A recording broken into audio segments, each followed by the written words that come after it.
So this is a rare sighting, Matthew Armstrong in a gym.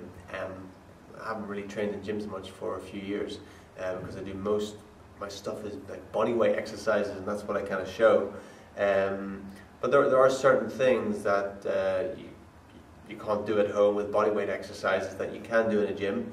And I thought I'd just take this opportunity while we're staying in a hotel that has a gym to use the gym and show a few things that demonstrate maybe a bit of a tutorial on a few exercises that you can't do at home with just body weight.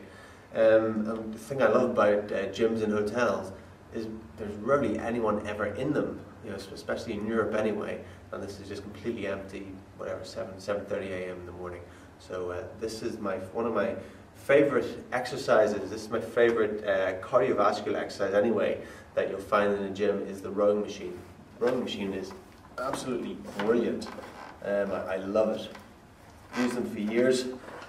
Actually had the gym I used to work in, I had the record for the rowing machine out of any of the staff or the members, 7 minutes and 3 seconds for 2,000 meters.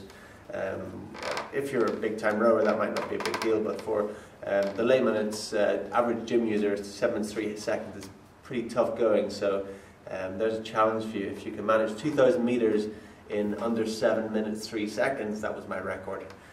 Go for it. So this is a great exercise, great for expanding the lungs. Afterwards, your lungs are blown, your legs are blown. Really, really good. Highly recommend it. Let's go.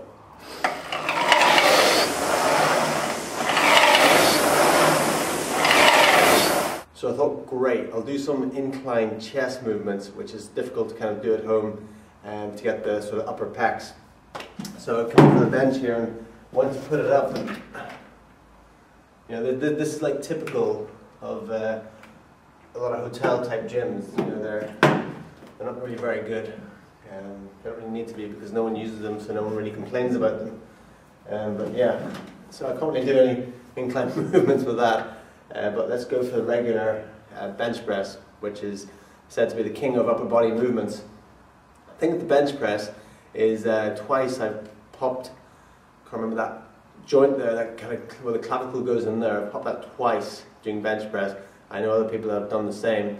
So bench press, it's good not to go to your fullest on it because a lot of people tend to pop that joint there when they do bench press. So I don't, you know, kill myself on it anymore. Better to do something incline or decline. Dips or something also works the chest. But here's a few safety things for the bench press. If you notice at the start, because I'm doing it by myself, I've got no spotter. I haven't got any clips on the end here.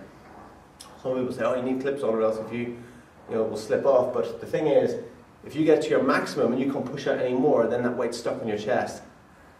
The only real way to get that off you is if you turn it one side, all the weights will fall off one side. Then you turn it the other side, will flip the other side, all the weights will fall off the other side. Then you can get it off you very easily. So that's a safety thing that I incorporate, is I don't put clips on either side if I'm bench pressing by myself, because I know I've got good form that I'm not going to put it one way, but if it gets to the point where I can't lift it off myself, if my strength suddenly goes, I can just flip the weights off one side, flip the weights off the other side, and then take the bar off, no problems. Otherwise it's happened to me before, and I end up getting bruises on my abs. I'm trying to roll the bar down myself. Anyway, so bench press. Keep your feet flat on the floor. Keep your back flat as well. So you're not, when you're pushing, you're not like lifting up like this. It's not necessary. Take a grip, a little bit wider than shoulder width. Even each side.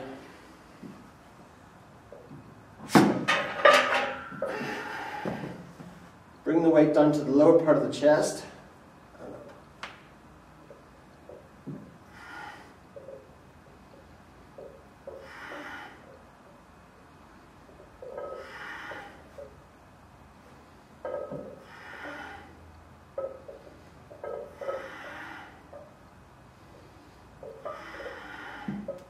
Breathe in as you come down, breathe out as you go up.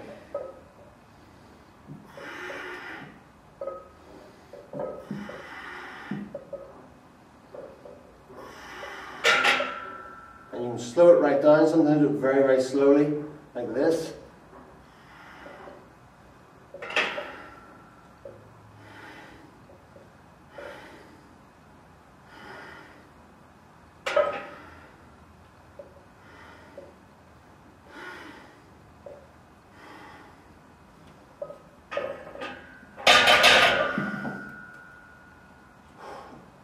Make sure it's on properly before you move off.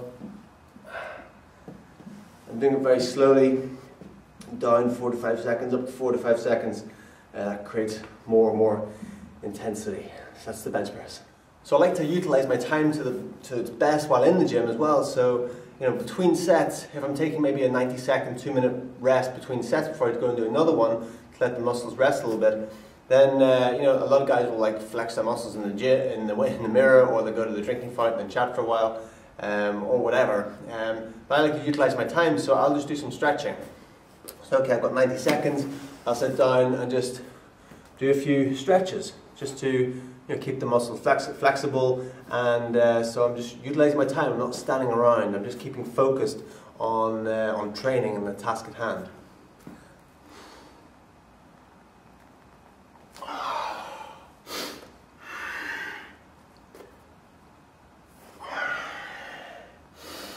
I'm breathing as well to get the breath back.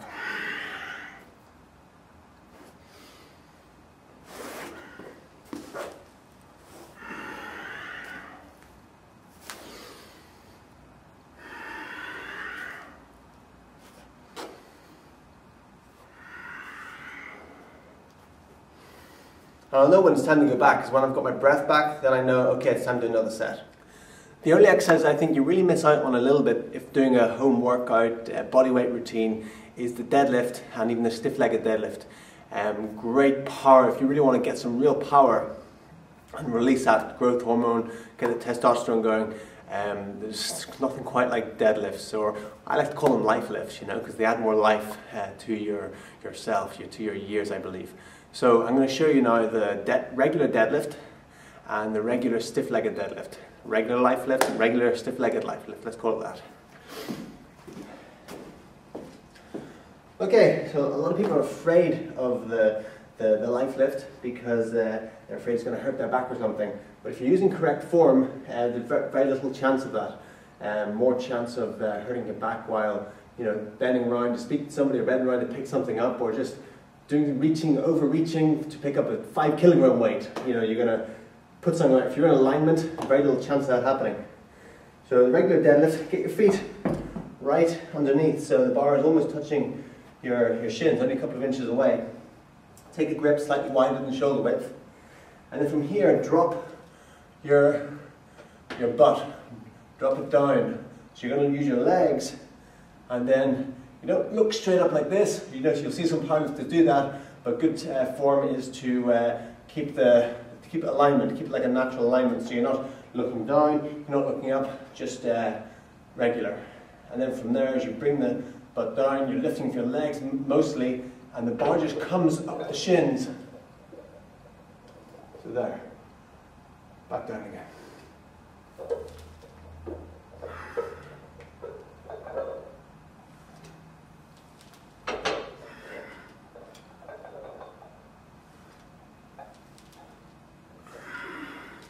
So you'll see the bar comes very, very close, goes down my thighs, just goes over the knees, down the shins almost. Breathe out, come up. That's the regular life lift. Now for the stiff-legged one, a lot of people get this wrong. A lot of people think stiff-legged, straight-legged. It's not. Legs are still bent. So it's not a straight-legged deadlift or life lift. Stiff-legged, so you bend your knees slightly, have about that much of a bend in them, but then you keep them stiff. You're just keeping them tight. You're not bending forward, not pulling back. You keep them locked there. Then reach down, grasp the bar, and then from there, you're just lifting straight up again.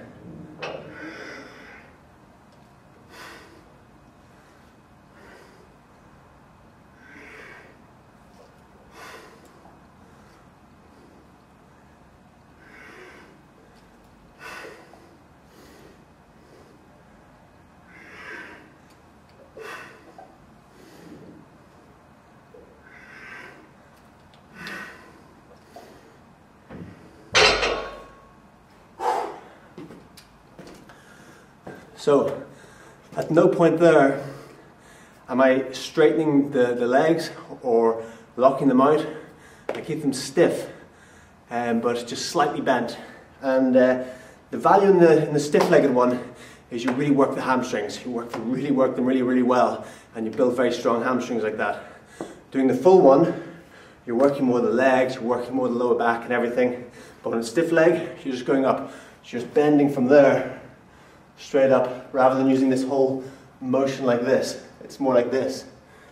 So then you're really pulling on the hamstring, glutes and everything to lift that weight up, rather than this power movement here. So obviously you're going to be able to handle a lot more weight doing the full life lift because you're engaging more muscles. But good to mix them up a bit, do the two. As well, sometimes you have to improvise in these hotel gyms because there's just not enough weight in the gym. So this is basically all the weight that's in the gym. I want to do some work on my back here, on my lats and everything. So what I've done here is I've just improvised a little bit and I've created like a T.bar row. I've got the bar wedged in this corner here under this, so it's not going to flip up, so it's kind of safe in there.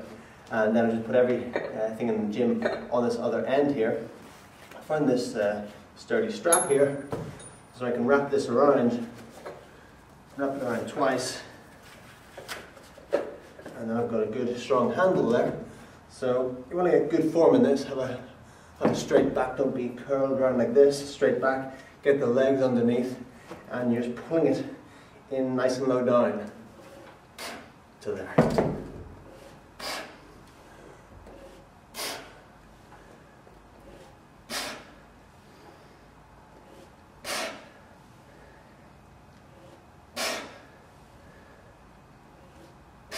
Keeping the elbows in tucked and just bringing it right in through the lower ab area, hips area. And then you don't get really extreme, you can grab the bar with the hand and do one-handed, and I'll lock the other arm on my thigh here, and then I'll be able to do a few power movements.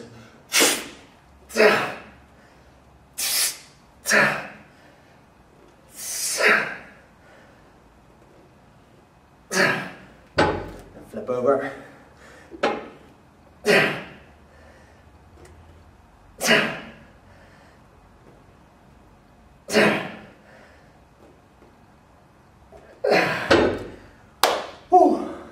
That's a good one. So that's my workout done and dusted for today. Time to hit the road. So just remember, rowing machine, best cardiovascular workout you can do in the gym, I believe. What's the point of standing on a treadmill or running on a treadmill when you can run outdoors? But the rowing machine, phenomenal. Not everyone's got a nice flat pond and a rowing boat at the back of the house. Also, what else did we work? We did the bench press for the chest, works the triceps, works the front delts a bit. We did the T.bar rows, working all the back, rhomboids, rear delts, biceps as well, and what did we do? We did the stiff-legged life lift, working the hamstrings, lower back, glutes. Also, just holding that weight, you're working the whole shoulder girdle as well, traps a little bit, and also we did the full life lift, which again you're working your whole quads, your lower back, your upper back, everything kind of, you feel that afterwards if you're lifting good heavy weight on that. And I think that was it, was it? Yeah, okay, great. So that's pretty much a full body, almost a full body workout. You're getting a lot in there anyway. Really getting the lungs going, really getting all the blood pumping around the body, which is important. Okay, my name is Matthew Armstrong. Hope you enjoyed that. Tune in next time. And in case you were wondering, this is my post-workout meal.